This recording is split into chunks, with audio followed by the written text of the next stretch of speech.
Good morning, ladies and gentlemen. Welcome to this webinar this morning entitled Hospitality Education, Time for a Radical Rethink. This is a debate that has probably gone around in circles over the last 20 years, maybe even 30 years. And actually, a lot of the problems that we're going to be discussing today have probably been 30 years in the making. But our aim out of today is to try and create a positive dialogue, a progressive dialogue, that actually allows us to try to break that cycle and take a step forward. You can decide whether we achieve that or not yourselves or later. There are a number of key issues. Firstly, the falling numbers of students. Secondly, the divide between industry and education, which seems to be getting wider and wider. The lack of commitment from universities. There's a lot of debate in the last session we held on this subject about the way vice chancellors don't support hospitality education, and there's reasons for that. And the question whether the structure at the moment is fit for purpose. And finally, the increased bureaucracy, which many are having to deal with, which is hindering creativity and freedom. And again, it goes back to this point that the world's changed quite dramatically. And actually, have we changed enough with it? Has the system changed enough with it? You know, we need to go back to 2010 when the whole issue of university fees went up.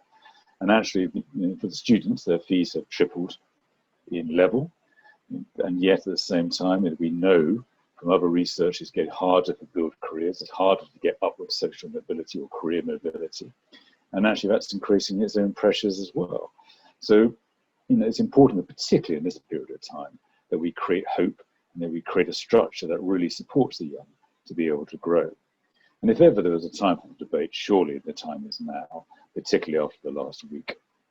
The industry is world class and it needs a structure and a system that supports the development of talent, that fuels the passion of the young, and that really engages them for the long term. But one of the debates that comes around again the circle all the time is that hospitality schools lose the talent, they don't retain them in industry. Is that really a problem? It's actually true of most disciplines. You've seen the same in law, you see the same in accounting, and yet that's accepted. But in hospitality, we seem to think that's a real issue. Why? Isn't it great that we're teaching great skills and they go into other industries and other careers? And if they're successful, that's actually what matters. Hospitality education in its own right has a lot to offer, and maybe we need to get that piece right. Question mark. The aim, therefore, of today is to champion hospitality education and to champion creativity and innovation. And on that basis, I'm delighted today to welcome two speakers, and Donald Sloan, Chair of Oxford Cultural Collective, and Ruud Reuland, former Chief Executive of the EHL, to come and join us. And actually, it should be a fascinating discussion. Welcome, Donald. Welcome, Ruud, to this. Donald, would you like to make some opening comments on this? Sure. Well, as I think you were alluding to in your introduction, some of which I missed, but I would see today's discussion really as being an opportunity to contribute to this ongoing exploration of the nature and future of hospitality education in the UK. And it's been clear from previous discussions, not least that on the 17th of September, which you facilitated, Chris, that there are some very real challenges within the higher education environment in particular. And my own feeling is that there is a tendency towards focusing on the negatives, which possibly hinders our ability to move forward in a more optimistic and positive way. So what I would like to come out of these two discussions this morning is a focus on how we can begin to think positively about the future of hospitality education in the UK, rather than dwelling on the negatives. I suppose one other thing in terms of opening remarks, obviously it's been a particularly challenging time for our sector and for education recently as it copes with the COVID pandemic. But what I would do there is urge us to recognise the past and what needs to be done more positively in the future. So let's, within the realm of hospitality education, really begin to consider how we can have our own awakening, how we can begin to move forward more positively, thought on a more optimistic future. Thank you. Thank you, Donald. Ruud, your thoughts on this? It's a bit of an outsider's view, of course, I have. But if you allow me, that's very important to go back 40 years ago. And I think I shared that story already with some of you. 40 years ago, the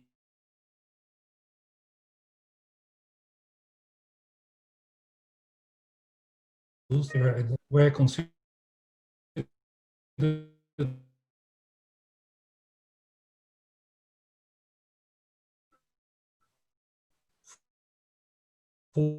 for hotel. They were very focused on the industry with regards to even their research was very much applied. I remember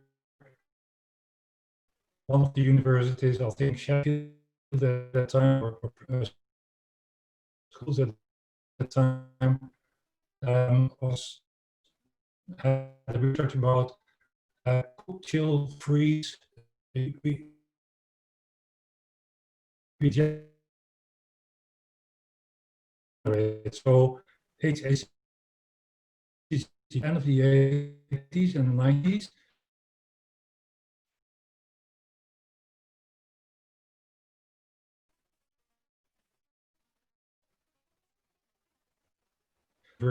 You can do it. It was possible. You did it 40 years ago. Why not again? And secondly, this type of embraced by culture, the governance,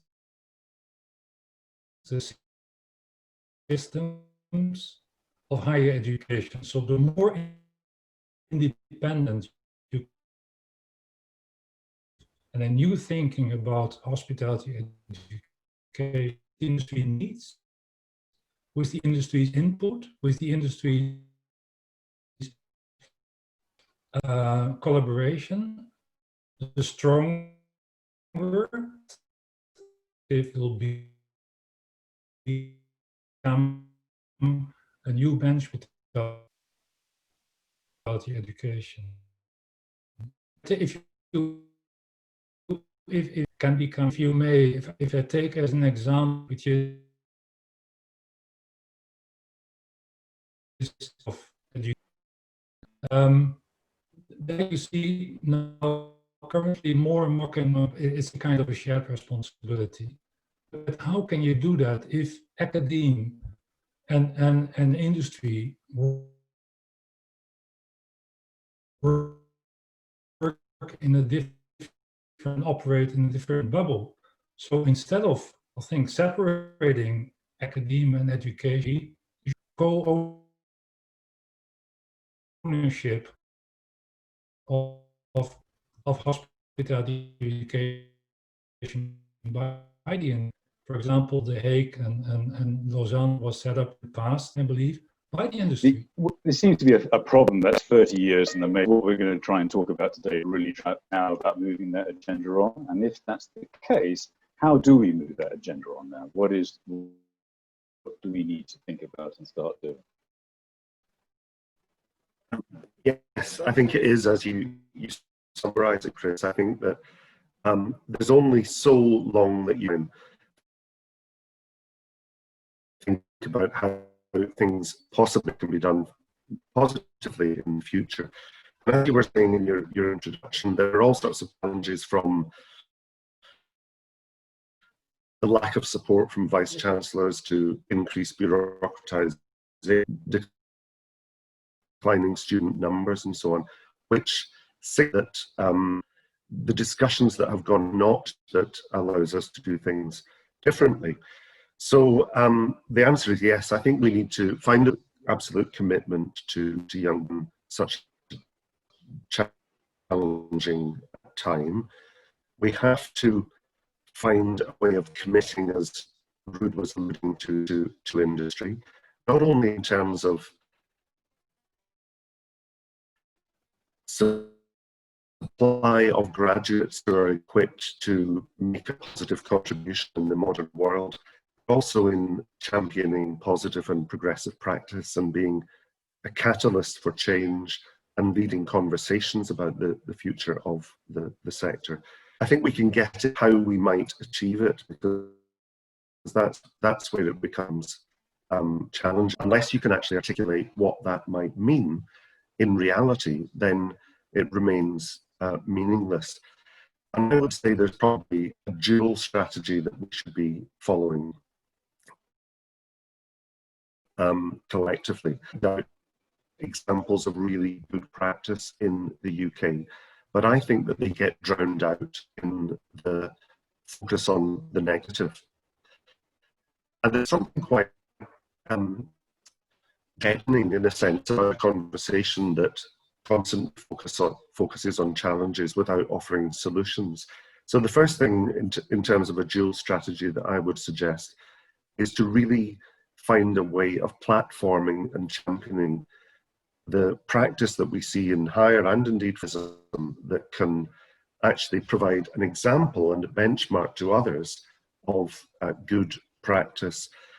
And in a sense, that's the purpose of the second session that we're going to be looking at today, you know, looking at the work at Glasgow College and at Ulster University, just as examples of good practice that hopefully others will find energizing and even inspiring. So that's one aspect of a dual strategy, championing good practice. The other aspect of what we're proposing, I think, is probably more radical, and that would be the creation of a new institute that actually stands to one side of the university system. If the problems in the university system, when it comes to hospitality education, are intractable, are too difficult to be dealt with, changing the attitude of senior management, reducing bureaucracy, having sufficient independence, as Ruud was suggesting, to fuel creativity and fitness for purpose, then I would suggest that the time has come to create a new institution that stands to one side of that national system and that is founded on a series of principles that address the problems that you outlined in the introduction. And I think we can go through what some of these principles might be, but that would be the dual strategy that I would certainly recommend. Yeah, I agree. And the principles are not so very difficult to define once you have this agreement on that it should be independent from the current. And again, I'm very radical, I know that, and maybe it's impossible, but be independent from the university culture and governance and system. And that purpose and that DNA of this school prevails, and that any kind of system will support that rather than the other way around. And I think one element...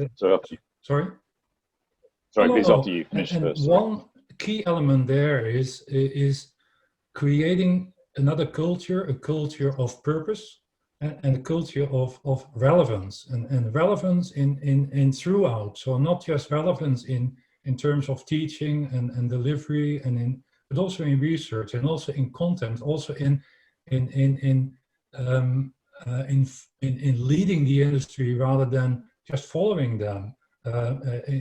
In terms of application, in terms of having your own, and I know that there's a big debate in some of the university programs, have your own hospitality operations, like a restaurant or a hotel, which is not running as just a learning as a restaurant or hotel, but as a purposeful, commercial run, quality-driven F&B operations or hospitality operation.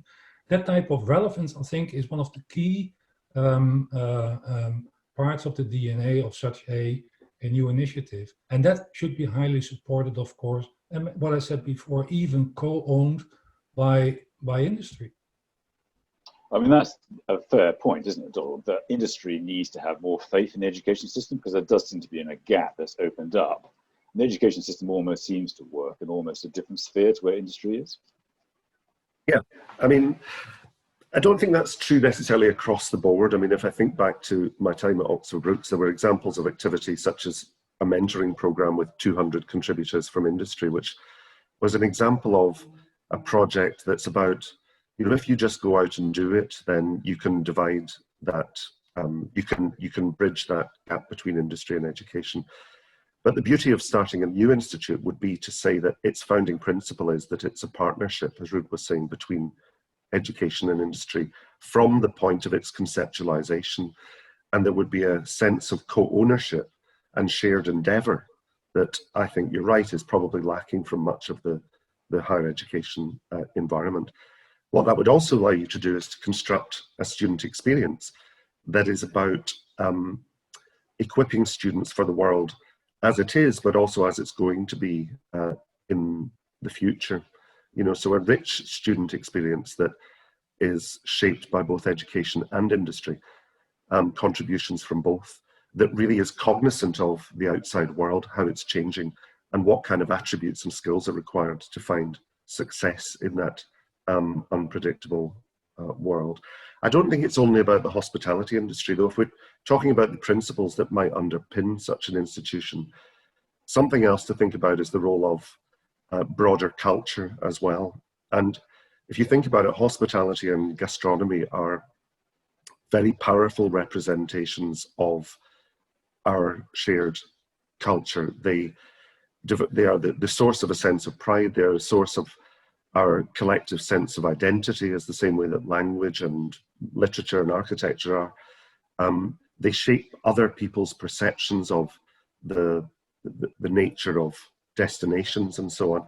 Now, if you actually accept that and have that as an underpinning principle of education, then that greatly enriches the student experience and is more reflective of the role of hospitality and gastronomy in society. And I think it would also help to address issues of the perceived status of hospitality education as well, which is another challenge that has been highlighted by commentators over a long period of time. And that's, you touched on quite a really key point, isn't it? Hospitality and how it's viewed has changed in the last 10 years, hasn't it? Let alone the last 20 years. And maybe the system hasn't changed as much as the perception of the industry has changed, because it does play that very important cultural role. And actually, in daily life, it's probably even more central than it's ever been before. Yeah, it's interesting that during the COVID crisis, I mean, one of the outcomes has been that there's been a national recognition of the importance of hospitality, economically, of course, but also to the character of our cities and so on. And that, for me, is an example of the recognition that it plays a great and important role in shaping our collective culture. So it's that kind of thing that we need to embed within the educational system as well. And I think this focus on impact is another important principle that Ruud touched on.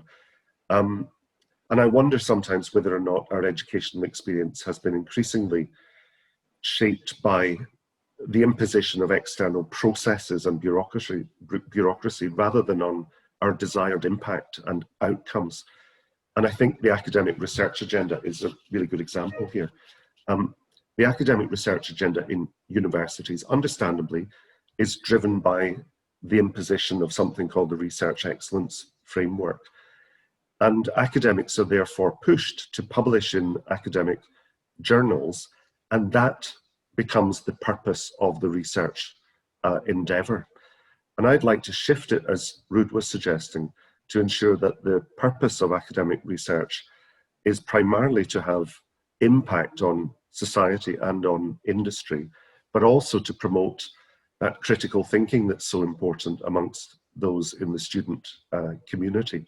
So I think that's an example of something that is about a huge investment of time and resource and proportion of student fees into an activity that isn't necessarily across the board having the desired impact on industry, society, and the student experience. And we could turn that on its head and ensure that everything that was done within those institutions where we're championing good practice or within a new educational institute was about pushing forward knowledge, particularly and specifically in a way that is about achieving positive impact. And that's really quite different from what is going on in the education system at the moment. Not everyone will agree with that.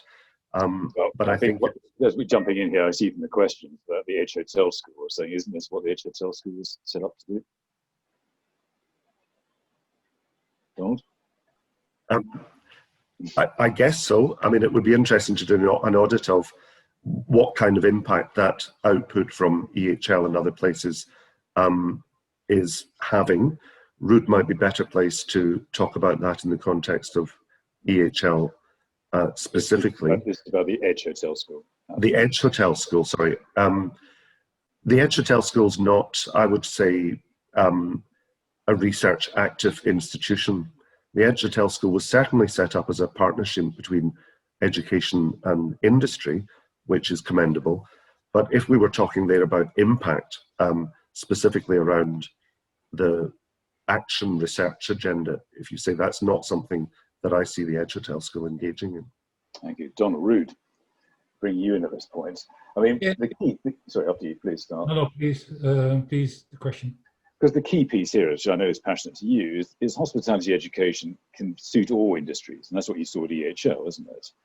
Is we do get caught up sometimes too much that hospitality education is just for hospitality. It actually gives people a sound grounding for all industries, all businesses, and maybe we need to champion its strengths much more than we do.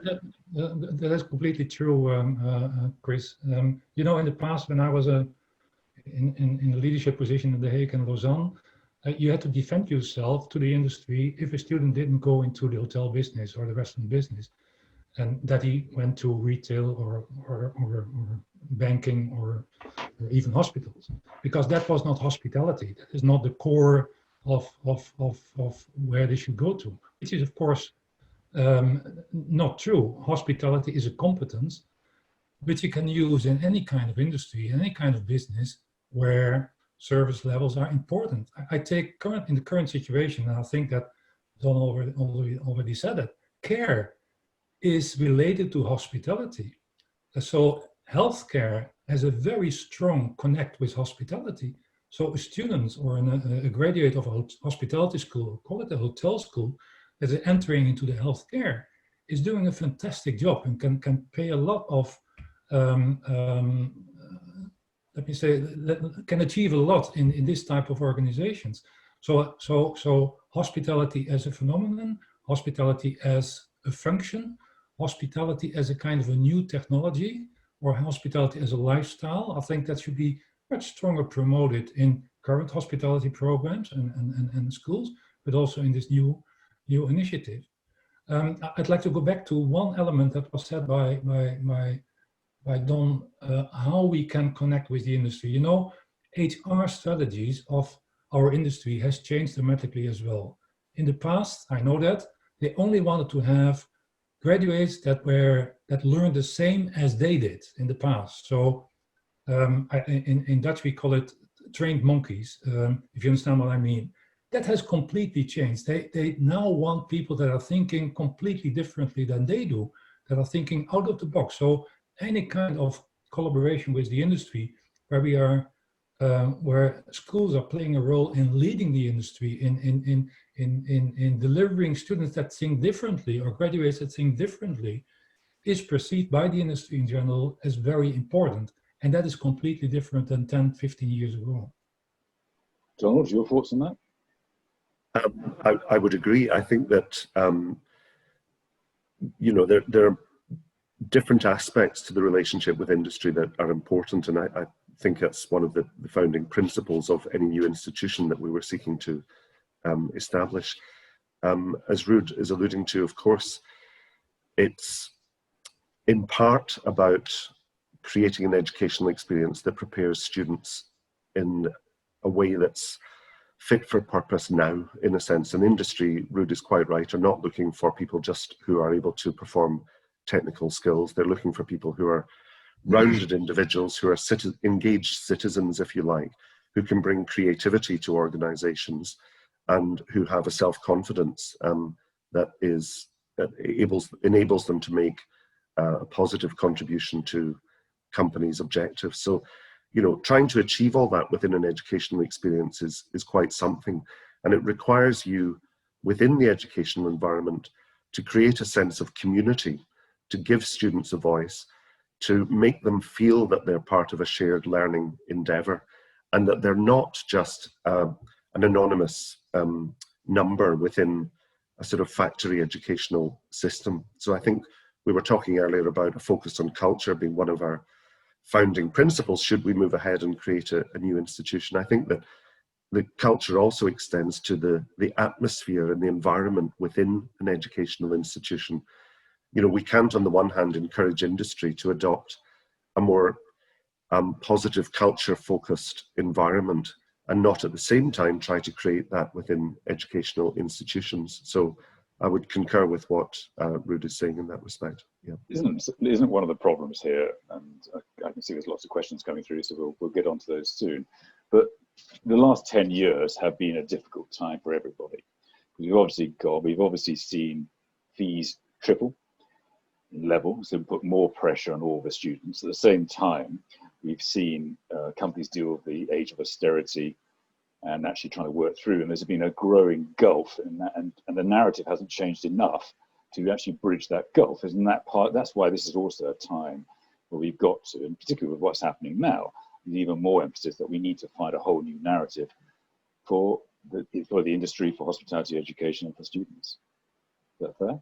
I mean, that issue of fees is an important one. I mean, I would always move away from any sense that we should create a transactional education system where students feel as if they're paying for a product. But on the other hand, they are paying a great deal of money now for their educational experience. And it's incumbent upon universities to ensure that they are getting an experience that fully equips them in the way that we previously described. I mean, I had a drink with a recent graduate the other night in central London who was employed post-university in a great role, but given the current situation has recently been made redundant. But he has over £40,000 worth of student debt hanging over him. And that to me is just, you know, a really, really challenging situation for young people to face. And it emphasizes or reinforces, as you're suggesting, Chris, the need for us to engage in this shared endeavor of giving young people the best possible learning experience, and also together with industry, providing them with the best possible opportunities to make a contribution and to progress. Exactly. There's still in the wake of that one point I'm really struggling with, and maybe that could be revisited as part of your radical thinking. We still have this notion that we put higher education, and I call it vocational education or professional education, college education, in a different silo, in a different box, and we don't integrate, we don't listen, we don't talk to each other, and we completely separate. Even higher education is not interested at all in vocational education. Sorry, I exaggerate a little bit. Whereas I think that is traditional. In the new way of thinking about education, everybody should be welcome. And regardless his level or his ambition, he should be able to study, to take a course. So extremely flexible and slash the barriers between higher education, vocational, whatever you call it in your country, and make it a full-fledged kind of offer for any kind of level, any kind of ambition, any kind of career opportunities, any kind of whatever you have. So make it completely inclusive and see it as a vibrant place of learning, hospitality and gastronomy. I would add to that, if I may, Chris, I would totally agree with Ruud on that. I mean, I'd almost call it a form of educational segregation that goes on at the moment, where students they enter FE or they enter HE, and that imposes a perception to an extent about what possibilities might exist for them in the future. And as Ruud's suggesting, you know, why is it not the case that you cannot, within one institution, have opportunities for students to enter at levels that are appropriate to them, but then to create opportunities for mobility between different levels and forms of education within the one institute. So ending that sort of educational segregation, I think, is another principle that we can apply.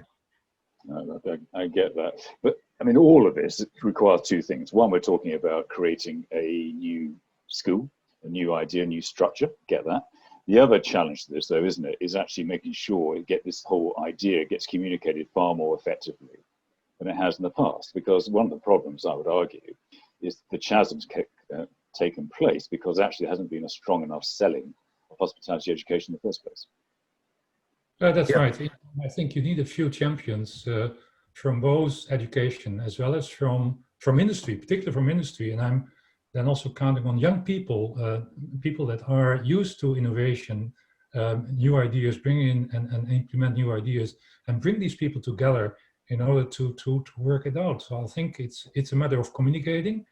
It's also a matter of getting people on board of this idea and this initiative, and work with the people who take on the initiative to make it happen. So it needs a lot of communication, but also convincing people that it's important to do and engaging these people into the process.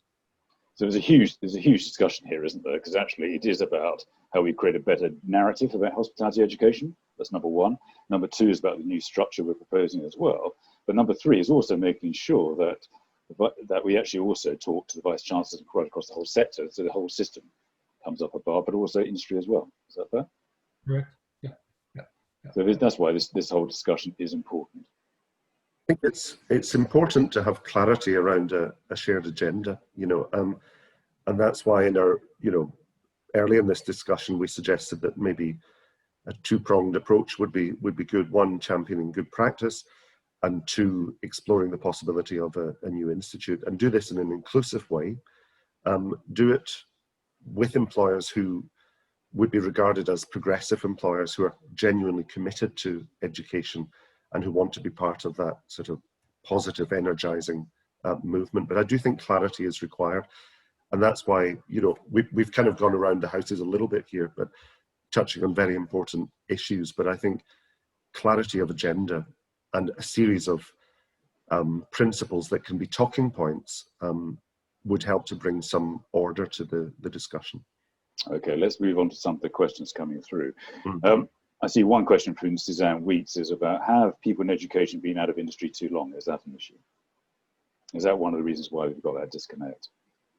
Of course it is. Of course it is. And that means that one of your conditions is that in any kind of course delivery, you should have a kind of a co-teaching model where industry is available, is giving its input, and of course you have your teachers as well, and that lecturers or professors are working in the industry. So yes, that's an ongoing debate which you can, I think, repair easily. If there is a will, you can do it. But it's true. It's one of the complaints you get many times, that lecturers or professors are outdated, are not connected anymore with the industry, due to the fact that they are part of this big university system where the academic culture is more important than the connect with the industry. I fear that is one of the reasons. But it goes back to that point, which also at the speed of change in the last 10 years, I'm not sure people always understand just how much the student life has changed in the last 10 years, Donald. Sorry, that student life, the student experience has changed beyond recognition in the last 10 years, hasn't it? And actually for them, the change is far greater than sometimes industry and academia seem to recognize. Yeah, without a shadow of a doubt. I mean, universities have changed as a result of government policy and styles of leadership and so on incredibly over the last 10 or 12 years. And they're following a different agenda, which also, in a sense, means that this idea of focusing on the few that are really championing hospitality education is positive, whilst also trying to create something that would run in parallel to that system. I think that point of disconnect that Suzanne asked about there is an important one. And, reiterating a part of what Ruud said, if you pursue a solely academic agenda that, for example, is research rather than impact oriented, which some people will get upset with me saying that, but then that fuels and deepens a disconnect that doesn't necessarily benefit the student experience. Quite a few questions, as you can imagine, are asking about defining research. When you're talking about research, what do you actually mean by that, Don? Well, the agenda that exists in universities these days is about publishing highly ranked academic research, and that is in what are called peer-reviewed journals, which exist within the academic world rather than within any other world. These are used to supposedly push forward knowledge, and then they're also supposedly used to, these articles, to underpin the student experience. I think in many instances, academic research is of a very high quality and it genuinely is performing the function that it sets out to. But too often that system exists in isolation from the student experience and from any notion of impact on industry. Within the academic community, there is discussion about how more focus on impact can be achieved, but I'm not sure that it's really a discussion that's going to lead to impact being the primary consideration. If you think about academic research in other areas, whether it be engineering or medicine or whatever else, you can see much more clearly how academic research could lead knowledge and have impact, where there's a real connection between academia and practice. But within hospitality education, that's not to the same extent the case. Lauren, can I bring you in at this point? You've got another, I've been watching all the questions. Oh. Absolutely. There's quite, let me just find there I am. And there's quite a lot of discussion on the chat, so thank you very much for the questions. Jay Samuels asked an interesting one, saying that, you know, the standalone institution would be very interesting, but how would it actually operate in sort of the current academic or policy infrastructure, especially around qualifications, around funding, quality assurance? And I suppose a big question is, would industry actually buy into such an institution?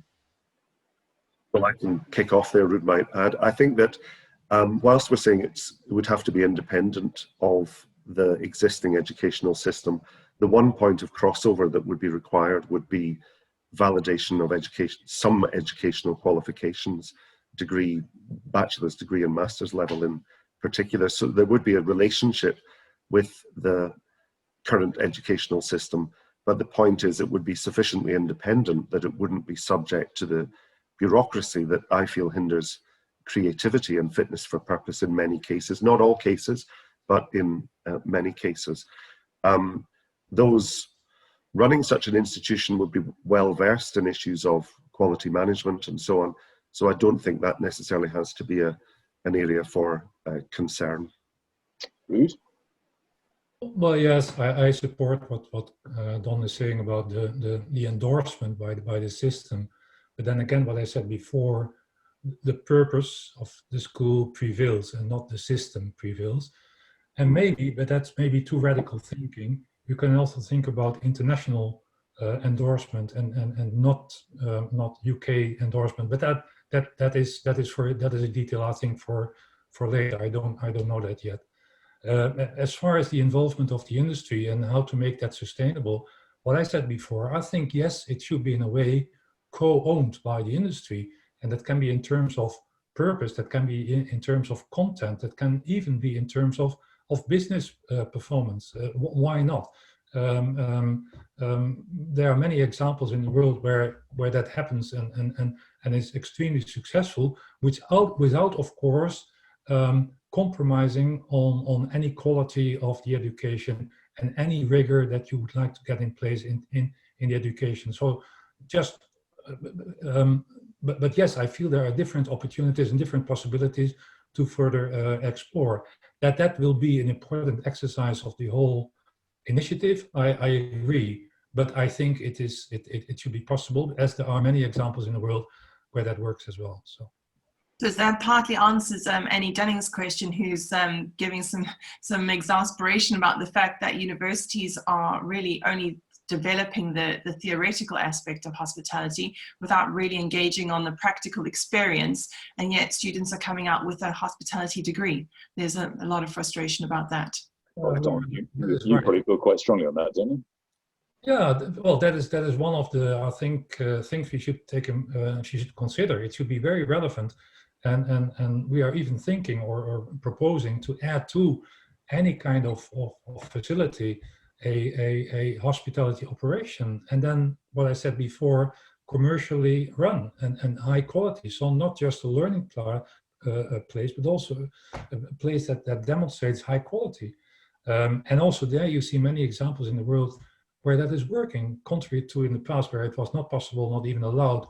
But that is traditional thinking. So yes, very much applied and very practical, not just on operational level, but also on management and leadership level.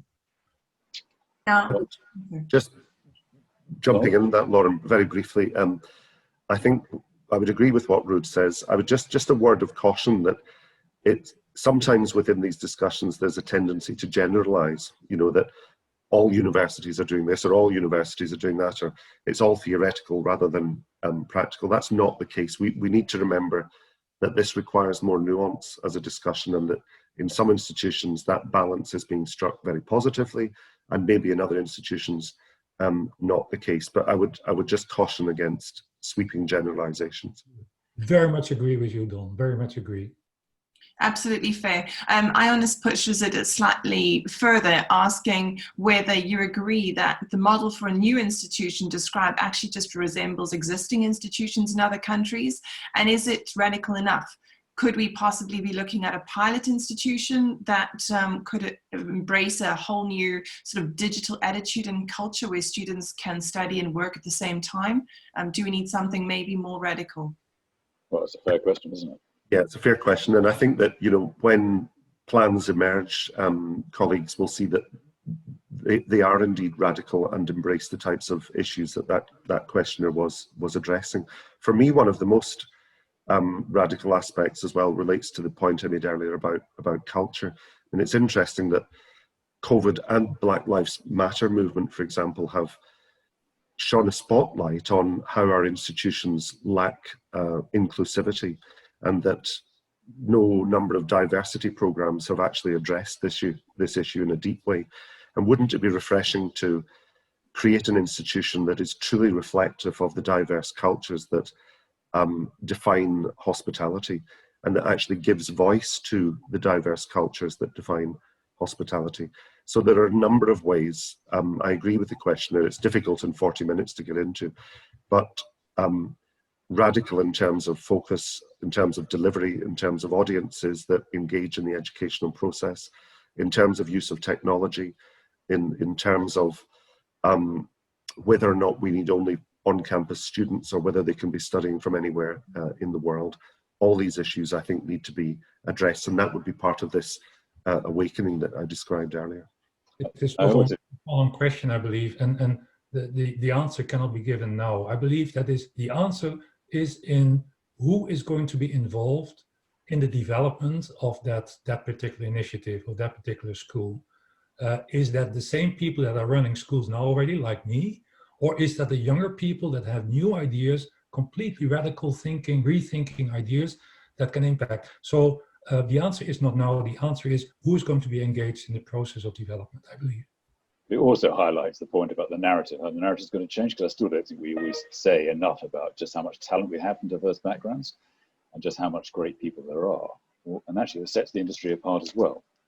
Exactly, and there are great people, of course, in your country. There are fantastic people. Yeah.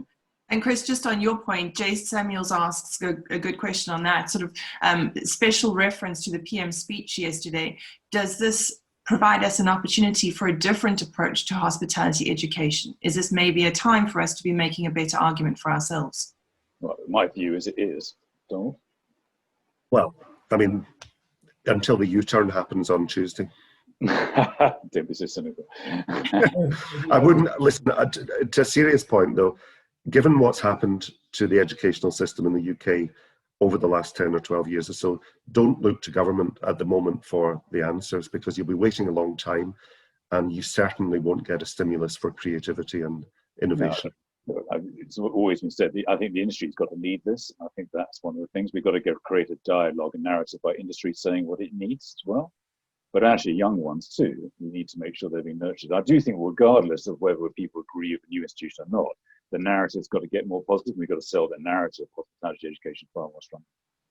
And I'm very mindful of time, and I've got some great questions. Just maybe one of the last few is Howard has put one forward saying that our industry has changed so much that the owning of companies from the past, like Forte, are no longer UK based, and they're no longer closely involved in those operations. So who do we think will comprise the industry of the future? Who might get involved in sort of as key financial supporters for this institution and for the industry? Well, I suspect, I mean, that's something that Howard and I talk about quite a bit, and the ownership structure is interesting, as are its implications for education. And I think, you know, something we touched on earlier was the need for students to be prepared for the world as it's going to be, and the need for us to be cognizant of changes in the structure of industry, and including ownership structures and so on. So I agree with the implication in Howard's question that we need to be preparing students for that particular kind of world, and that's perfectly possible within the educational experience.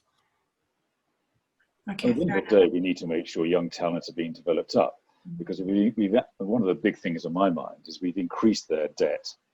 You know, for a lot of people trying to get in the housing market now, they've got to put down, you know, high deposits, which is also going to increase the pressure on them. We've got to give them upward career mobility. They've got to be able to see that they can progress their career, and they can actually build strong careers and wealth to be able to actually sort these problems out. Otherwise, we've been desperately unfair. So how we create that upward mobility is going to be important. And therefore, how we develop leaders of the future, and leadership too has changed. Just as the industry's changed, leadership's changed.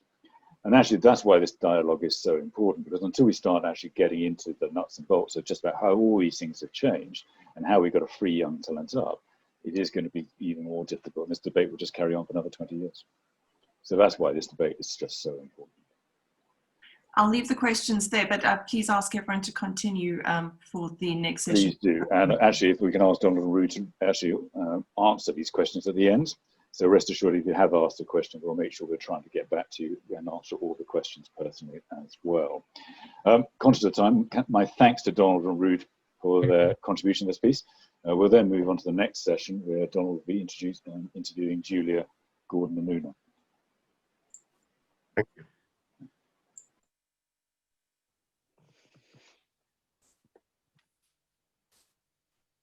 Right, well, moving seamlessly into this second session after that broader discussion, we were talking there about one very important aspect of the way forward being about championing good practice that exists within institutions across the UK, and the need also to change the narrative by focusing on good practice and stimulating a sense of optimism and optimism about the future. And maybe also highlighting examples of practice that could act as an inspiration to other institutions, I think personally should lie at the heart of what we're seeking to achieve together. So with that in mind, we've got 3 contributors now who I think it's fair to say, they'll speak for themselves, but share this ambition of creating a positive narrative around hospitality education. And that's very much reflected in what each of them are doing and seeking to do. So we are joined by... I was waiting for you to... So we're joined by, first of all, Julia Sibley. Hi, Julia. Julia, as many of you will know, is the CEO of the Savoy Educational Trust, which exists to support positive educational projects related to hospitality education in institutions across the UK. We're also joined by Una McMahon Beattie, who is head of the Department of Hospitality and Tourism Management at Ulster University, Northern Ireland,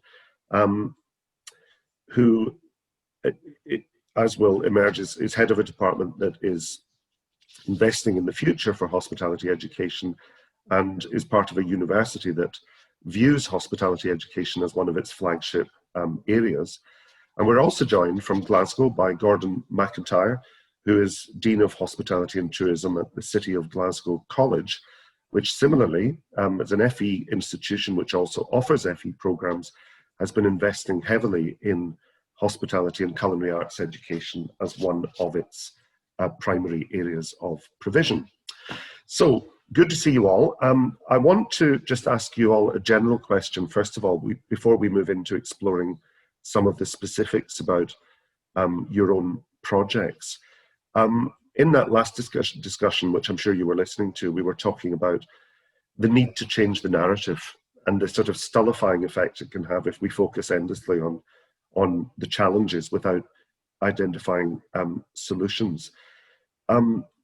Is this something you buy into, and do you think it's something that should be focused on?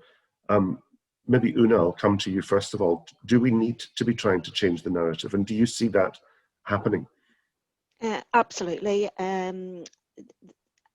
It's like anything. If we continually focus on the negative, we can't push things forward. And that's not to say that we're not cognizant there are issues, there are challenges, but I think people need something to, and particularly young people need something to enthuse them and to develop their interest. So strategically, we still need to develop and maintain a talented, enthusiastic and passionate pool of hospitality and culinary graduates who will be the leaders of the industry in the future.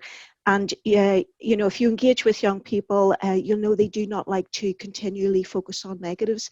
They want to have a vision to look forward to. So, you know, we need to think more positively, and that's not saying we're not realistic, but we need to think more positively and reflect that in the narratives we have with young people, with their parents, with teachers, with educators generally, and to think about ways in which we can demonstrate that this is still an excellent an excellent industry for young people to develop a career in. Yeah. So that's an interesting point. This narrative that we're talking about shouldn't only be directed at those who work in the educational system. It also has to reach out and inspire those in industry, but also parents, and of course the young people who are thinking of engaging in hospitality education. So it has to touch them all in a sense. Gordon, is this something that you buy into in terms of pushing forward a sense of optimism? Absolutely, and I think what we have to remember is that the industry is moving at a great pace. Pre-COVID, I'm referring to, of course, just now, that technology was coming in big ways, moving very fast, and education's got to keep up with that pace. And I have to reflect a wee bit on Suzanne Weeks' question earlier on this morning about the nature of whether or not we've got people within further education, higher education, who have been out of industry for too long. And I think that amplifies the fact we need to make sure they've got very up-to-date CPD on their record, because the pace of change that's going on just now, to keep up to date with that is so important. And part of the things we do in Glasgow is we do expect our staff to spend a period of time every year in industry. Now, sometimes it could be a week, sometimes it could be 2 days or a day, or it might even just be a case of making sure the visits are valid visits that the young people are taking on, but that becomes part of the CPD to ensure they're up to date with it. But it's so important we keep up to that sort of pace of change. In Scotland, our qualifications in further education are managed by the Scottish Qualifications Authority, the SQA, and they set up teams looking at different areas within that called qualification support teams, QSTs, and that's to make sure that we change annually, if we have to, anything within any of the units of study that need to be revised. Now, whether that's legislative, whether it's based in technology, social media has been a massive thing we've seen the past few years. Digital media and online communications units have been rewritten to accommodate that. So we really have got to keep up with the pace of change. And I do think that the bigger picture and the wider picture we're talking about today is joining the dots of all of these small things to create a better future and something that's going to be more exciting and creative for the future for the industry, I think. Okay, thank you, Gordon. Now, same question really to you, Julia. I mean, you're somebody who is constantly engaged in supporting positive projects across further and higher education. I mean, do you find it frustrating, the constant talk about challenges, and do you feel there's a need to change the narrative to something more optimistic? Well, it's interesting. I have to say, when I first started thinking about today's session, I'm afraid Albert Einstein sprang to mind. As he does, Julia. Of course, as he does. Daily, of course. But if you think his definition of insanity, of doing the same thing over and over again and expecting different results, and I think we need to bear this in mind when these discussions about the state of hospitality education, because I can't tell you for how long we've been asking, will we ever get industry and academia eating off the same plate? And we have to, thinking about mindfulness, if you like, we have to say, okay, we are where we are, and we have to move the dialogue on. We've got to change the mindset. There are some fantastic examples of best practice out there, but we don't showcase these pockets strategically. We don't do it well enough. The press are partly to blame because they love bad news, don't they? And they hook onto it. and then they forget, you miss all of the good stories. But you've got two institutions represented today who have fantastic examples of best practice, and there are many more that luckily the Trust support. So we really, really need to move it on. That's a very positive message. And sticking with you, Julia, for a moment, when you, I mean, presumably you get a lot of applications for support, and your raison d'etre as the Trust is to offer that support that will help to transform institutions in whichever way, and to transform the student experience. What are you looking for when you're going through the decision-making process about which projects to offer support to as the Trust? Well, I suppose I would call us an enabler. So we try not to be too prescriptive, and more importance we put on the relevance of the project to the locality of it. So what works for one particular region maybe wouldn't work in another region, but that wouldn't necessarily be to its detriment. So as Una will know, Margaret and I ask very probing questions from the very beginning that an institution starts a dialogue with us. And we've added some questions quite recently in our application about the CPD for all of the staff and the relevance of the project in relation to the industry. So we, from day one, if you like, of the journey of an application, we try to make sure that we are linking the project to the end result. We want to see a pipeline, if you like, towards the industry.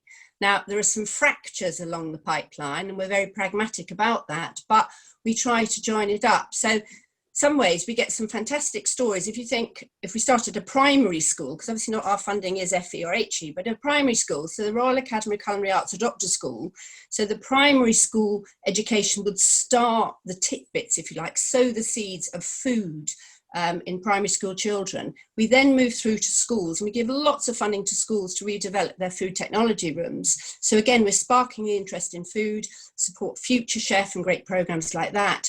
And then when we get to FE, we've got them hopefully more. And again, we give a lot of money, and I've got some good examples to talk about later, for redeveloping the facilities. And then with HE, moving down the pipeline, we tend to now give it for people rather than for facilities. And it's quite interesting looking as to how that's developing. But some of the joined up stories, I mean, thinking of University College Birmingham in particular, I mean, they had one, I think he was called Jack, who his interest was sparked at the Junior Chef Academy on a Saturday morning, age 14. He graduated 2 years ago with a first in his BSc in Culinary Arts. So fantastic journey, really good pipeline, and he's in the industry. So we try not to be too prescriptive. It has to have added value, it has to have long-term benefits and relevant to the industry. Maybe just stick with you, Julia, for a second. You're talking there about the principles that you apply. Can you give us maybe a couple of examples of current or recent projects that you are focusing on, and how they epitomise this positive narrative that we're trying to embed? Okay. Well, if you think about funding, so it's interesting looking at our funding recently. Year ending April 19, we awarded just over 1.36 million in total to a variety of schools, colleges, universities and charities. April 20, year just gone, 1.65 million, again, schools, colleges and universities. But for the current year, so we only started the 1st of April 2020, we've only had 2 out of the 4 trustee meetings. We've already awarded just over £1 million. So the demand is there, huge demand. But it's interesting because if you talk about hospitality education in general, so not just HE, but I think, and as Ruud alluded to, the crossover is getting bigger between HE and FE. And I think that is very important and very, very good. And in fact, as Jane Samuels has already said, if you listen to the Prime Minister yesterday, it's interesting because they seem to, as you say, till the U-turn, but they seem to be really encouraging FE and HE to get onto a more equal footing, which from an FE point of view, hallelujah, because for 10 years, they've been the poor relation to HE and to funding. So the emphasis has got to go back onto skills training. And the Prime Minister actually said yesterday he wanted to see an end to the pointless, snooty, and indeed fatuous distinction between practical and academic. Whoa, wow. brilliant news. But to answer your question, yes, some of the specifics. So recently, from an FE point of view, we gave a huge grant to Bury College. So an interesting partnership there, because we'd given them a previous grant to help with kitchen development. And from that, they got an increase in hospitality student numbers. And it also enabled them to give, to run some more programs. So they then came back and they said, actually, we've got increased student demand. Could we apply again? So we said, well, let's have a look.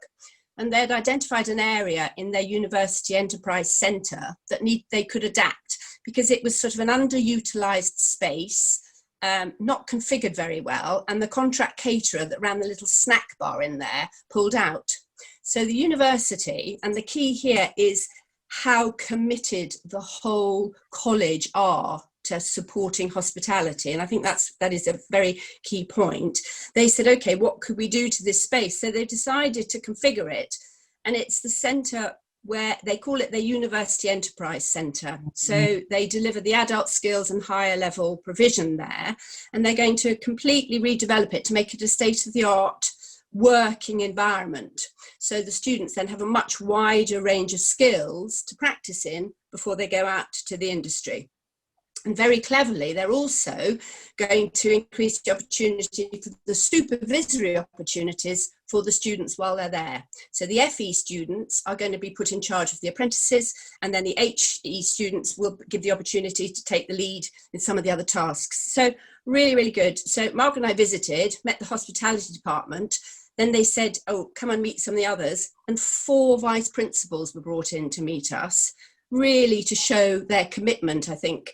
And we realised the college is completely behind hospitality. They fully understand how important it is for the local economy. And therefore, for the college, they've got excellent employer relationships. So they just get it. So that was a fascinating example.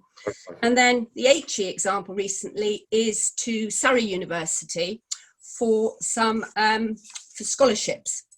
So they've just been awarded 40,000 for scholarships for the MSc in Strategic Hotel Management. And what we really liked in the application was the statement that the primary objective of this initiative is to retain leadership talent in the industry. We all understand the graduating class of 2020 face a hugely different employment landscape to their predecessors. And these students, they've been there for 4 years, so they've developed knowledge, skills and experience, and we need to protect the investment in these skills. So Surrey believe it's imperative for the industry and the economy that we can attract and retain the best possible calibre of students to fulfil the future leadership roles. And we went, here, yes, please. So they're going to give it to 4 students who've got a first or a 2-1, and they will do the selection.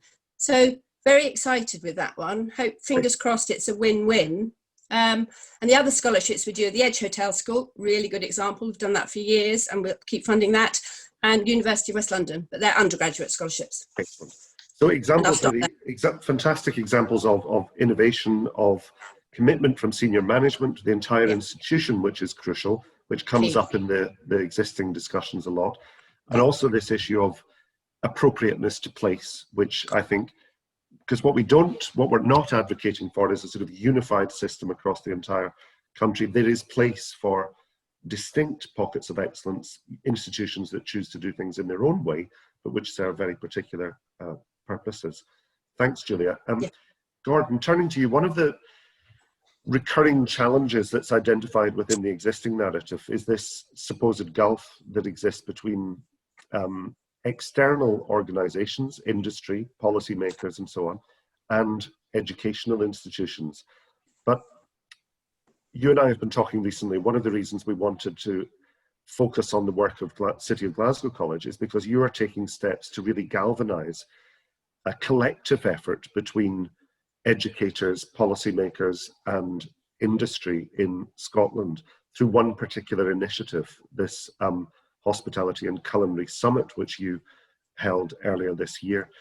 Can you, in the context of us sort of focusing on the positives and changing the narrative, can you tell us a bit about this summit and what you were seeking to achieve? Sure. And indeed whether you achieved it. Yeah. No, I'm delighted, and thank you for the invitation to come along and talk about it, because it's a fantastic conversation we're hearing this morning.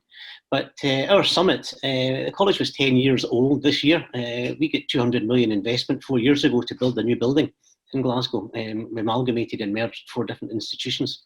And I have to say, both the principal and Owen Dean are hugely supportive of the hospitality and culinary and tourism events aspect of our building.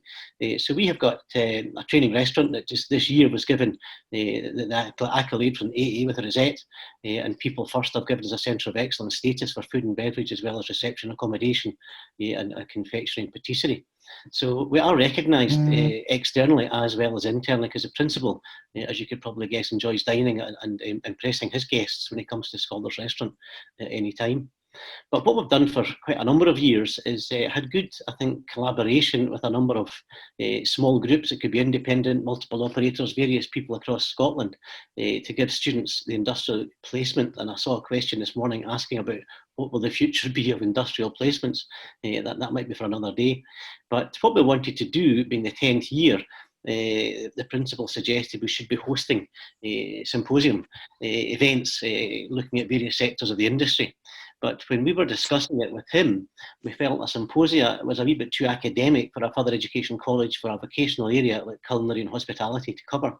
So the first thing we wanted to do, and it wasn't a tough argument, was to change the title from a symposium to make it just a summit. And the word summit to us, we thought, reflected more about what we wanted to try and achieve, that there was going to be a pinnacle of this coming to fruition following the day's event. And we're very pleased with the power we gained, because our keynote speaker was an MSP that we managed to have along, and Mary Guzong opened our event in the morning. I should preface this all with, this happened 1 week before lockdown. And so we had great desire and great plans, but people's phones were buzzing that day in the room, because there was news of what was about to come to us. People had to leave and go on conference calls and get involved, but it did not in any way get in the way of what we were doing with the summit. So Mary Guzong opened our event, the principal gave an address, and allowed us to have a high level start to the day. The Scottish Tourism Alliance in Scotland have set a thing up already. It's called Scottish Tourism 2030. So we've got a strategic approach to the 10 years. That was sort of, if you like, planned and developed last year for a launch which took place also just at the beginning of March this year. So it gives us a focus to say, where are we going, and how is the industry going to be going forward, and what do we need to do as far as education and supporting that. So what we did was we brought together quite a number of key players in Scotland, from key businesses, but people that I think the audience would recognise, and delegates who signed up to attend, of which we had more than 110 with us on that particular day in the room, came along to listen to. You know, our sort of morning started with Tom and Michaela Kitchen speaking about their operations and how quickly they've grown from one restaurant to become, if you like, a multiple operator, the challenges that's brought. And then we moved on to Buzzworks, who are once again started off in Ayrshire with one wee pub and restaurant type of operation, who are now across the central belt of Scotland. And Kenny Blair, the director, said, you know, we thought we were in the food and beverage industry, but we know very quickly we're in the people industry. This is a people industry. It's not just about food and beverage. And that's where he now focuses, where he and what he's doing within the business is finding the right people with the right training behind them, and the right attitudes with them. So we heard from them, but then we moved on to Gleneagles, a hotel. So we're trying to look at different sectors across the day at the same time. And Conor O'Leary, the managing director from Gleneagles, spoke about the development that they've had in the property, which has been quite massive, as you understand, with the millions that have been spent there. But likewise, it's investment in people, and the focus of the day was about the people aspect of the business. Daniel Greenock, who is Strathearn restaurant manager, and recently won the scholarship in London, was also there to speak as restaurant manager of the year. And he spoke about his journey, which took him from Scotland to London to New York. He worked with Danny Meyer in New York. But once again, the thread there was the people and the training and the support that he got along the way. And we kind of finished off the day with my dean was just kind of saying, well, you know, this is an industry of first choice, and the audience were very much behind it. There was a question and answer session, but what we did find from the course of that morning, it galvanised a range of delegates within that room But the purpose, if we want to say where we're going with the summit, was to create what we would call partnerships. And we do know very quickly and very easily, we try to think we've got good relationships with industry, and we can do things in a positive way. But part of what was underlying this was I've been noticing our applications on our HND hospitality programme declining for the past couple of years. Our culinary courses, our events and our tourism courses are holding their own. But for some reason, people have gone off the boil and looking at hospitality, HND and onto the degree programme.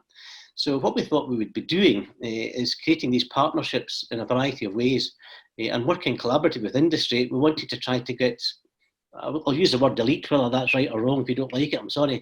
An elite group who could be part of a group partnership, for instance, with Gleneagles Group. And so, these people would be guaranteed placements at Gleneagles. Turnberry were interested with it as well, as were IHG. So the big hotel groups were quite keen to form this group partnership. For other smaller organisations, they were happy to make what we call an individual student partnership. And so on the day, we're getting them to sign, if you like, a pledge that they're going to give us that commitment. And every single one would take an individual student. So the question earlier on about, the future of these placements and work experiences, it might be difficult with COVID, the number of people within each of the businesses. But as far as industry is concerned, it's very clear they want to develop these formal partnerships, which would have a contract. And it's a wee bit along the lines just now that we're seeing People First and on the Springboard have had for a number of years, ensuring that it's a valuable experience within that work placement that they get. It's not just in you come, they're going to be given mentoring and support during the time they're there, and that's part of our formalisation of that.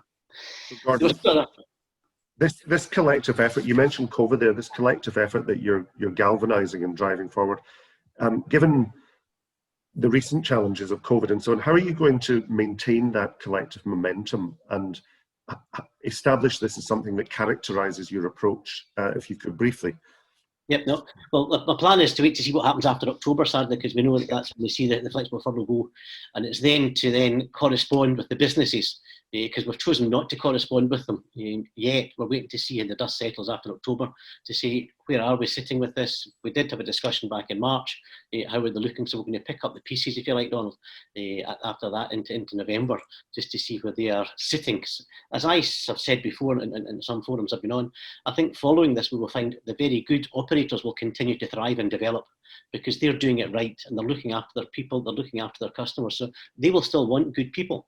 So that's why I have faith that this is a positive move to take forward. It's not that we're thinking the doors will be closed now, but I should be far from that. So the good operators will continue and thrive, and so I do see a future, Donald. So again, I mean, it was picking up some of the themes that Julia was focusing on, doing something that's appropriate to place, doing something that's innovative, challenging this aspect of the negative narrative that's about there being a gulf between education, industry and policymakers, and you're sort of tackling that head on, I would say, and seeking to establish that as a defining aspect of the college's approach, which is incredibly positive. Una, turning to you, in the spirit of us, debunking some of the, negative aspects of the narrative and trying to move on to that which is more positive. One of the striking things about Ulster University that is about appropriateness to place is that it regards itself as a civic institution, and by that it's keen to make a positive contribution on an ongoing basis to the transformation of Northern Ireland economically and culturally and socially and so on. Can you first tell us can you define for us what that civic contribution for the university looks like? And before we talk about a specific project, how does that translate into your approach as a department? Don, as you quite rightly said, one of Ulster's key strategic priorities is a civic contribution, and maybe it's a bit of a background because people may not be familiar with Ulster University. It's a multi-campus university and it's distributed right across Northern Ireland, and as such we have a tremendous opportunity really to participate and deliver meaningful impact across our wider community. And I think the imperative for civic contribution is really a reflection of our societal transformation in Northern Ireland and that process that's undergoing at the moment. So issues such as educational attainment and access to higher education are really central to our society, and we maintain a clear focus on widening access. And indeed, some of the conversation earlier looked at that link between FE and HE, and indeed we have very strong links between FE and HE, and indeed many of our qualifications are validated out to the FE sector. So for example, we are currently working on a seamless route from apprenticeships from level 1 right through to level 8. So we do work very closely in collaboration between the two sectors, FE and HE. But more broadly, we continue to proactively contribute to the full spectrum, or that's our aim, of intellectual, economic, social and cultural life in Northern Ireland. So I suppose in terms of the hospitality industry, and if you think pre-COVID, there's been tremendous growth in the industry, and I think that can be seen in the fact that Northern Ireland was named the world's best food and drink destination at the World Travel Market in 2018, and indeed that we actually have 3 Michelin starred restaurants in Belfast at the moment, so it's a great food and drink destination. And Ulster currently makes an important contribution to that food or the food and hospitality sectors, and that's not least through the employment of our graduates, but through something that we touched on earlier about applied research, about consultancy, and that's another way in which our staff get out into industry. So as a department in a business school, we are always looking for meaningful ways to collaborate with industry, and in order to achieve those positive outcomes for Northern Ireland. So for example, we support entrepreneurs and promote artisan products right through the supply chain, from idea through to product development, right through even to on menu in our restaurant. We encourage our staff to have representation, or for us to have representation on key industry associations. So for example, Institute of Hospitality, we work very closely with Hospitality Ulster, which some of you may be familiar with. And indeed in the current crisis, for example, a number of my department were involved in developing the generic risk assessments and SOPs for the industry. We maintain links to GB in terms of representation of the Council for Hospitality Management Education, so we keep up to date with both what's happening in industry and education. And primarily, we engage industry in the development of our curriculum and in the delivery of our curriculum and co-curricular activities. So really what we're trying to do is to enthuse students and to develop a passion for the industry and to keep students within the industry moving forward. So we've got some questions coming in, but just before we move to them, there's one other aspect, or one other particular project that sort of exemplifies what you've just been talking about. Now, you've recently formed a partnership with the Antonio Carluccio Foundation in respect to your civic contribution to Northern Ireland. Tell us a bit about that particular project. Yes, this is an excellent partnership, and really the focus is to facilitate a comprehensive outreach programme, and really that serves to boost recruitment onto culinary arts and hospitality management programmes at Ulster, particularly from Northern Irish schools and colleges which are within that widening access category. And it's also to enhance the perceived status and appeal of careers more generally, and to really galvanise a collaborative effort which includes our students, the alumni and colleagues from industry. So, ultimately it's to encourage school and college leavers to pursue a career in hospitality. And part of that really, or one important part of that, was the production of a professionally produced promotional film, which includes some of our amazing recent alumni, and it's getting them to share their personal stories, focusing on their backgrounds, on their transformational learning experiences, both studying, for example, and working overseas, and on their career successes already. And that's to engage and raise the expectations of prospective students. So really that film will be used hopefully when we're back on the ground on face-to-face events, on online events, and we hope to distribute that through multiple channels in order to engage not only with students, with parents, and with careers teachers at university. So really it's trying to get that widening access message across to multiple audiences. And there will also be an initiative where we will, initially with COVID, we'll host a series of events and activities online with local schools.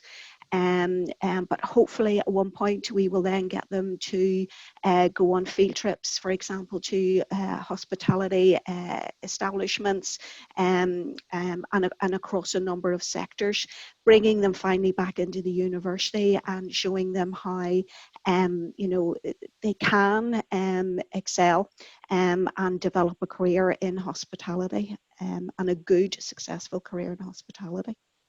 An example, again, a bit like Gordon's, of collaboration, pushing a positive perception of both education and prospects post-education for young people. We've got a couple of questions. One, maybe turning to you initially with this, Julia, given again your sort of overview of the educational landscape that you've got by virtue of your role. First question is about this sort of CPD for tutors.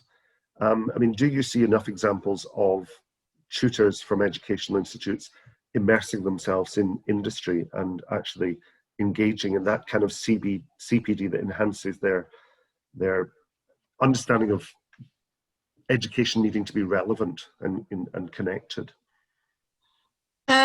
Well, again, the good ones do, and the not so good ones are not so keen. So, you know, it all comes out in the wash, if you like. We would progress the application of the ones who answer that question well and really demonstrate that they are up to date, modern, relevant, and understand what the industry is doing, what the industry wants. The ones that just tick the box for CPD, then, you know, we would go back and question that. So it takes a bit of effort, but there are some fantastic partnerships out there. We've heard of two, but you know, there are others. And if you think of someone like Sally Beck, who's the current Hotelier of the Year, the General Manager of the Royal Lancaster, she's working incredibly hard on her Hotelier's Charter, which is going to do some really good partnerships. And I've now put her in touch with Pace and Chimmy, so she's linking it to education.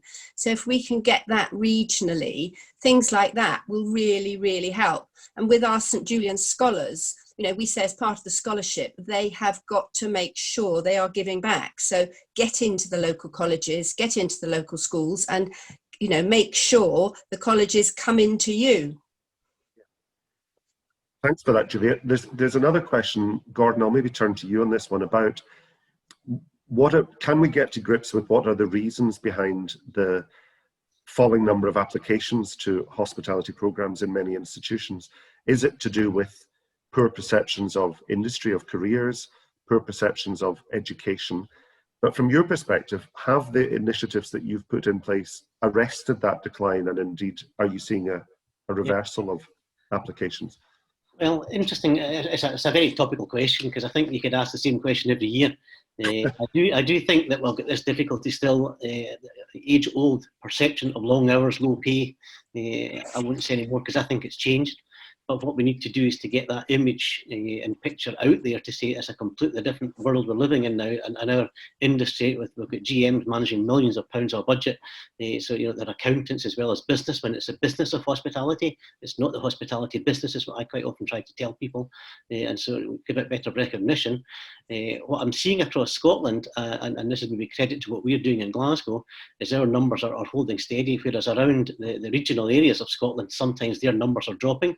But when we're seeing people are coming to the main centres, if you like, we are a centre of excellence, and so they're maybe deciding on that they're choosing it as a place to go to for the better education, which makes me feel quite proud. But I think we've still got work to do. I'm impressed with the video that Una's been referring to already this morning.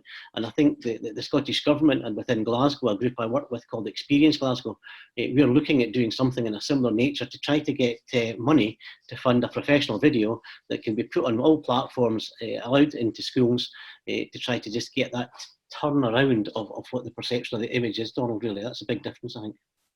And I like this idea of, promoting, again, centres of excellence, and also working with progressive employers who, by what they are doing, will help to raise the perceptions of careers in the sector. We've only got about 3 minutes left, and there's one other question I want to ask you. Much of the discussion in both sessions today has been about looking forward optimistically, and changing this narrative. And I think your contributions really are brilliant examples of the types of things that we need to be championing. But just one other question for you: how do you think we can effectively platform this kind of good practice? And how can we actually, it's a big question, but how can we actually use examples like this that you have provided to really change the narrative and show a more positive and optimistic way ahead for hospitality education? Una, how would you suggest that, not just in terms of Ulster, but across the country, how do we platform the kind of things you're doing and Gordon's doing, and indeed others, and present a more positive picture? I do think it's important for institutions and colleges and universities just to sit back and to think about their communication strategies and to focus on, because I'm sure if we went to every institution we would find an example of good practice somewhere. So I think it's important that we sit down and think about, what is our broader communication strategy to the public, to industry, and there may be tailored ones. We might need a different message for careers teachers as opposed to potential students, as opposed to parents, as opposed to industry, but involving those people in discussions about what is the appropriate messaging that we should be taking. But I think to sit down and strategically think about an effective communication strategy is key to raising that profile, and talking more generally about all of the other good practice that is going across UK and beyond. I think is essential. As I say, we no doubt have a number of huge challenges coming, and we're not ignorant of those challenges. But I do think if we want to encourage people and we want to encourage our hospitality leaders of the future to study and to move forward with their careers, then we have to reflect much more positively on what's going well. Thank you very much. Julia, same for you. In 1 minute, how do we most effectively platform great practice? Well, remember Einstein, number one. I think we need to shout about and strategically publicise the examples of good practice. Start with pockets of good practice that there are throughout the UK, and keep positive. But I think also the industries and education, sometimes we need to admit, hands up, and show willing to change. We know placements, internships, whatever you want to call them, are vital. If that doesn't work as it is, maybe we need to look and switch the curriculum slightly.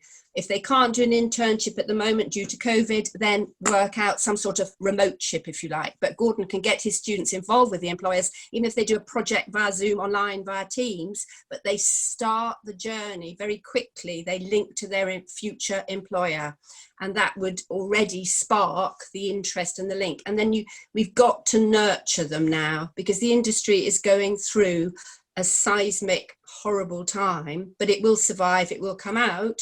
But a lot of nurturing, a lot of mentoring's got to happen. So we need to shout about the good examples. And from Gordon's Summit, he'll have some great examples with those employers.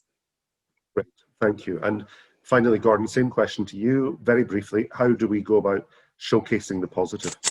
Yeah, I think first of all, I echo everything I'm hearing from both Una and Julia, that the communication's the key to this. And I think what sometimes we fail in doing is not having the right PR stories out there, and also knowing to whom we're directing the PR story. And I think it's so important we hit the right people with the right message. And if that channel's to be used appropriately and the tone changes, that's what we need to get better at. And we've got lots of people in our industry, because we know our industry is just multifaceted with lots of talent. And one of the wee questions I just saw that Suzanne Weeks asked about we shouldn't be dictated by timetables. And I think we've got to show the industry and also just the world that we are flexible. We can move with the times as much as industry can outside. And colleges and universities very often used to work in boxes. Let's scrap that and think, how do we do this differently? And basically response to that in January, because we see the redundancies coming through in November, December, we're going to be putting together a completely different January starting programme, which will be maybe an HNC, which normally would take half a year. We're going to try and condense it into something like 4 months so that people are out there in March again when the summer season kicks in, and hopefully the opportunity for employment's back again. So we have to sort of tear up the old timetable and start with something completely new. And I think that's something we've got to get the message out there, that we can do things and adapt them in a flexible nature. Thank you for these positive comments to finish. I think for me, this has been a refreshing discussion. It's so good actually to have a discussion that's focused solely on outstanding examples of practice in educational institutes, a whole variety. And hopefully this is a first stage in focusing on the positive and having that as a defining aspect of the narrative around hospitality education in the future. So thank you very much to Gordon, to Una and to Julia. I think I'm going to pass back over to Chris now for a few closing words. I am indeed, there he is. Chris, over to you, and I think the rest of us can duck out at this stage. Well, look, my thanks to everybody. I think that, as you said, and to mirror what you said, I think it's great to hear a positive discussion on this subject. I think there's been too much negativity over the years, and actually, if we can start developing a positive discussion, start creating real solutions, then this is a good stepping stone forward. Thank you to everyone for their questions. I'm very conscious we haven't answered all the questions, but we will try to get back to you personally and answer those questions. So I ask for Donald and Ruud particularly to maybe stay online and just answer those questions afterwards. Again, thanks to the emails that have also come through. There's been some great emails through, again, which we'll try and answer as well. So this is clearly a discussion that actually people are enjoying engaging in. So let's try and move this forward in a positive way. So again, feel free to email, please, any ideas. Let's just make sure we get this in the right place, because I do think, particularly young, this is really important that we actually find the right steps forward from this point. So my thanks again to all the speakers. My thanks for you to joining us this morning. I hope you have a great day, and I look forward to speaking to you soon. Thank you very much indeed. Have a good day. Thank you.